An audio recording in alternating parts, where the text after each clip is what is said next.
9 мартта Ялтызай шаңғы үзәгендә студентлар арасында Бүтін Россия шаңғы ярышларын ачу тантанасы узды.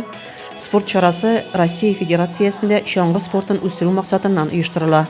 Ярышларның төп бурычы студентлар арасында шаңғы узышларын популярлаштыру, югары уку йортларында укучы егет-кызларның спорт осталыгын арттыру. 2021 елда узачак Бүтән дөнья кышкы универсиадага көчле спортчы кандидатлар сайлап алудан гыйбарәт. Ачу тантанасында район җитәкчелеге һәм шаңғы спорты йолдызлары сәламләде. Спортивное состязание. Күңелле узышлар, бәйрәм кәефе сезгә, сезнең алда дулкынландыргыч мизгелләр тора.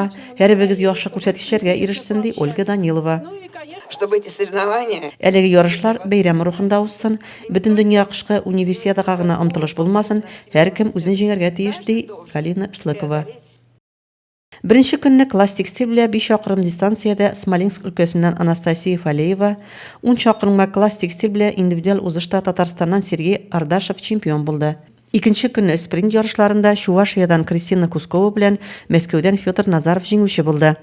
2 көн барган ярыш нәтиҗәләре буенча Татарстан Республикасының Идел буе Дәүләт физик культура, спорт һәм туризм академиясе җиңүче булды.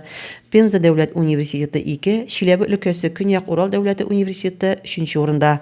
Рәзимә Кашапова, Денис Ипатов, Зәй хәбәрләре.